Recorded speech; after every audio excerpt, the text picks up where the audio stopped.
अस्सलाम वालेकुम। ऑटोकैड की बेसिक टू एडवांस सीरीज के लास्ट लेक्चर में हमने ड्रा पैनल के अंदर एडवांस कमांड्स के बारे में सीखा था। आज के इस लेक्चर में हम मॉडिफाई पैनल के अंदर जो कमांड्स हैं उनके बारे में सीखेंगे। मॉडिफाई पैनल के अंदर बहुत ज्यादा कमांड्स होती हैं, इसीलिए हम इनको डिटेल्स के साथ सीखेंगे। आज के इस लेक्चर में पार्ट 1 में हम मूव कमांड के बारे में पढ़ेंगे और सीखेंगे कि किसी ऑब्जेक्ट को कॉपी कैसे करते हैं, स्ट्रेच कमांड क्या होती है और ये कैसे वर्क करती है। उसके अलावा ऑब्जेक्ट को रोटेट कैसे करते हैं, स्केल या ट्रिम और एक्सटेंड कमांड के बारे में सीखेंगे। मॉडिफाई पैनल के अंदर हमारे पास सबसे पहले मूव की कमांड होती है। मूव कमांड की शॉर्ट की M होती है। आप कमांड लाइन के अंदर M इंटर करके स्पेस बार या इंटर को प्रेस करेंगे तो उसके बाद मूव कमांड एक्टिव हो जाएगी, या आप डायरेक्ट इस मूव के आइकन के ऊपर क्लिक करें तो भी आपकी कमांड एक्टिव हो जाएगी। तो चलें हम मूव कमांड को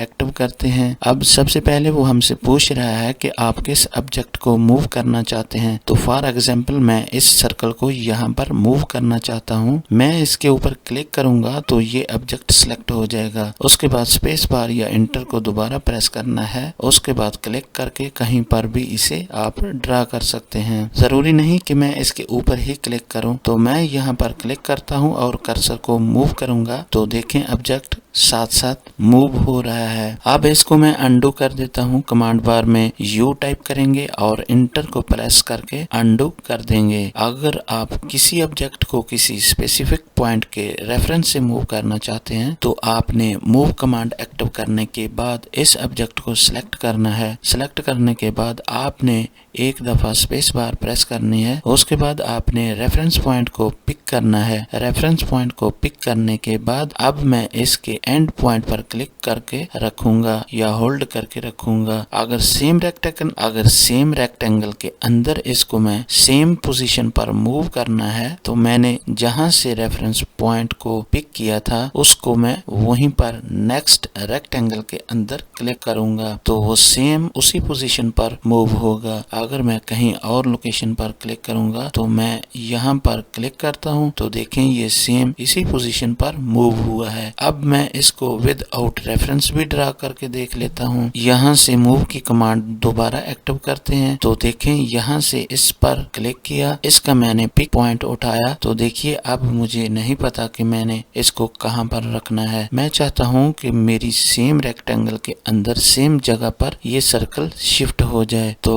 उसके लिए अगर आपने किसी रेफरेंस के साथ इस पॉइंट को उठाना है तो आप इसको एग्जैक्ट जगह पर मूव कर सकेंगे। नेक्स्ट हमारे पास कॉपी की कमांड आती है। कॉपी की शॉर्ट की हमारे पास CO होती है। हम इसको यहाँ से डायरेक्ट अप्लाई कर लेते हैं। इसी ऑब्जेक्ट को हम मूव की तरह कॉपी करते हैं। सेम मूव की तरह इसका भी प्रोसेस होता है। आपने ऑब्जेक्ट को सिलेक्ट करना है, अपना रेफरेंस पॉइंट चूज करना है और उसके बाद आपने नेक्स्ट करना है तो यहाँ पर आप इसको कॉपी या मूव कर सकते हैं। आपने इसको वहीं पर सेम रेफरेंस पर ड्रा कर देना है तो मैं इसको यहाँ से मिड पॉइंट से पिक कर लेता हूँ और इसको मैं यहाँ पर मिड पॉइंट पर ही कॉपी करूंगा। उसके बाद एस्केप बटन को प्रेस करके कमांड से बाहर निकल जाऊंगा तो देखें मेरी सेम कॉपी सेम लोकेशन पर ड्रा हुई है। अगर आप अपने ऑब्जेक्ट को किसी स्पेसिफिक डिस्टेंस पर मूव करना चाहते हैं तो मूव और कॉपी दोनों के लिए सेम प्रोसेस है। तो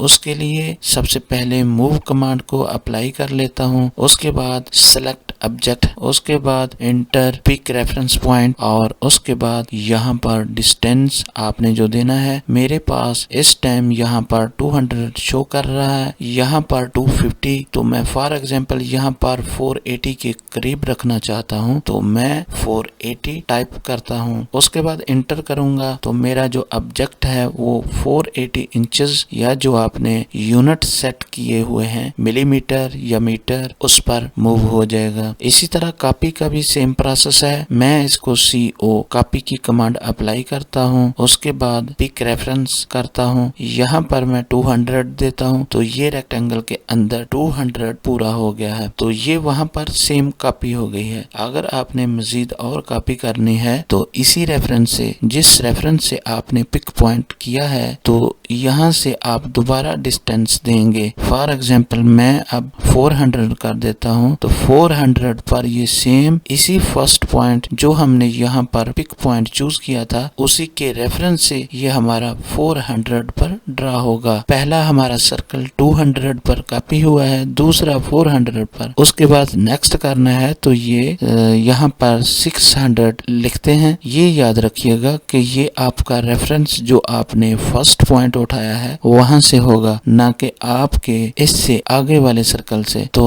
उसके बाद इंटर कर दें तो आपका ये ड्रा हो जाएगा। कमांड एग्जिट करने के लिए एस्केप बटन को प्रेस करें। हमने मूव और कॉपी कमांड को डिटेल से पढ़ा है कि आप फ्री हैंड इसको कैसे मूव कर सकते हैं या किसी स्पेसिफिक डिस्टेंस पर आप इसको कैसे मूव कर सकते हैं। किसी रेफरेंस पॉइंट से आप इसको कैसे किसी रेफरेंस पॉइंट पर रख सकते हैं। तो नेक्स्ट हमारी कमांड है स्ट्रेच। स्ट्रेच कमांड किसी भी ऑब्जेक्ट को स्ट्रेच करने के लिए यूज होती है। रेक्टेंगल या लाइंस वगैरह को हमें स्ट्रेच करने की जरूरत पड़ती है। फॉर एग्जाम्पल मैं यहाँ पर एक रेक्टेंगल और ड्रा कर लेता हूँ। चले मैं स्ट्रेच कमांड अप्लाई करता हूँ। स्ट्रेच कमांड के लिए आप यहाँ पर भी क्लिक कर सकते हैं या आप इसकी शॉर्ट की S टाइप करके इसको अप्लाई कर सकते हैं। सबसे पहले वो हमसे पूछ रहा है कि सिलेक्ट ऑब्जेक्ट, कि आपने किसको स्ट्रेच करना है। स्ट्रेच करते वक्त आपने इस चीज का ख्याल रखना है कि आप जिस साइड से विंडो को सिलेक्ट करेंगे ये उसी साइड से उसको स्ट्रेच करेगा। अगर मैंने पूरी रेक्टेंगल का एंड पॉइंट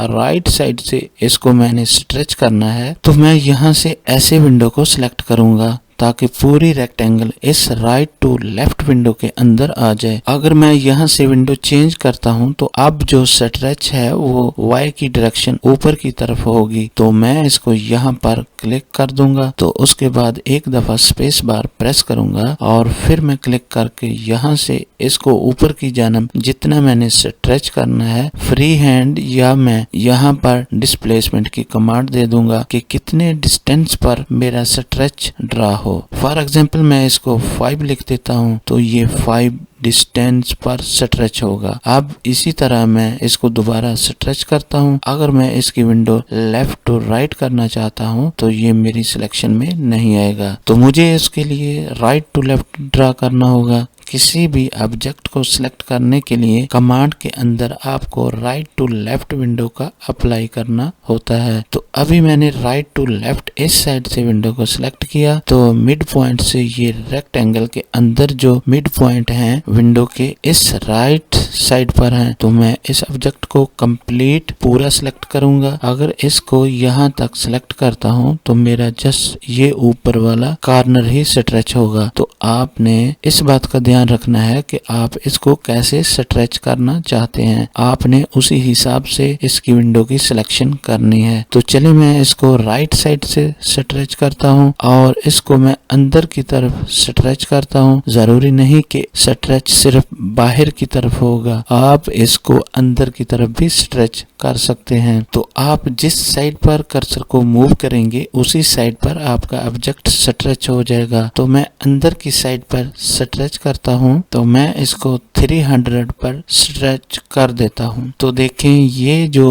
रेक्टेंगल है इस रेफरेंस से यहाँ पर पहली रेक्टेंगल की पोजीशन उसके रेफरेंस से 300 के अंदर की तरफ स्ट्रेच हो गई है। तो उसके अंदर अगर कोई एक ऑब्जेक्ट हम ड्रा कर देते हैं, फॉर एग्जाम्पल एक रेक्टेंगल और मैं ड्रा कर देता हूँ। अब अगर मैं सिर्फ इस रेक्टेंगल को स्ट्रेच करना चाहता हूँ और मैं चाहता हूँ कि साथ ये वाली रेक्टेंगल स्ट्रेच ना हो तो मैं इसके लिए क्या प्रोसीजर करूंगा। सबसे पहले मैं अपनी स्ट्रेच कमांड को एक्टिव करूंगा। स्ट्रेच कमांड एक्टिव करने के बाद मैं यहाँ से इस पूरी विंडो को सिलेक्ट कर लूंगा। अब इसके अंदर ये जो ऑब्जेक्ट आ रहा है इसको मैं स्ट्रेच नहीं करना चाहता। अगर मैं इसको अभी इसी पोजीशन पर स्ट्रेच करूंगा तो ये ऑब्जेक्ट स्ट्रेच नहीं होगा, ये सिर्फ मूव होगा क्योंकि ये ऑब्जेक्ट पूरा कंप्लीट इस विंडो के अंदर आ गया है। तो चले मैं इसको स्ट्रेच करता हूँ तो ये देखें ऑब्जेक्ट सिर्फ मूव हो रहा है जबकि जो मेन रेक्टेंगल है वो स्ट्रेच नहीं हो रही। अगर मैं इसको यहाँ से ऐसे विंडो को सिलेक्ट करूंगा तो अब जो है ये एक साथ स्ट्रेच होगी।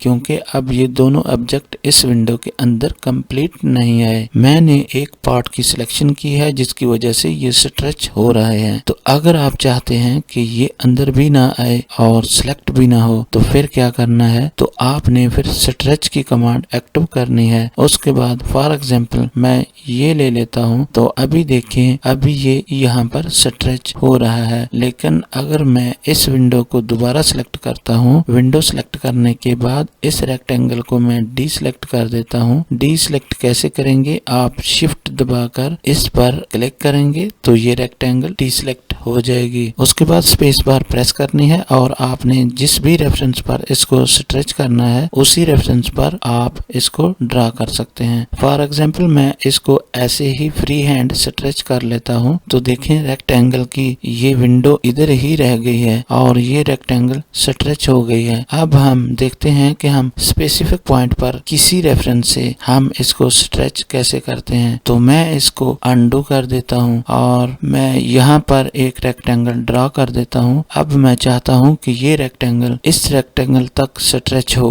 और मुझे यहाँ का डिस्टेंस मालूम नहीं, तो मैं क्या करूँगा, मैं स्ट्रेच की कमांड अप्लाई करूँगा और उसके बाद मैं इसको सिलेक्ट कर लूँगा। सिलेक्ट करने के बाद इसको डी सिलेक्ट कर लूँगा। उसके बाद मैं स्पेस बार प्रेस करूँगा। स्पेस बार प्रेस करने के बाद मैं अपना पिक पॉइंट सिलेक्ट करूँगा जो इस एज को इस एज से मिलाए। मैं इसको मिलाना चाहता हूं, तो मैं अपना पिक पॉइंट इसी एज से पकड़ूंगा, तो इसको इसी एज पर रिलीज करूंगा ताकि यहाँ पर रेक्टेंगल के अंदर एज एक दूसरे के साथ बिल्कुल स्ट्रेच हो जाएं। तो ये थी स्ट्रेच कमांड। उम्मीद है कि इस लेक्चर में कुछ सीखा होगा। इंशाल्लाह मिलते हैं नेक्स्ट वीडियो में।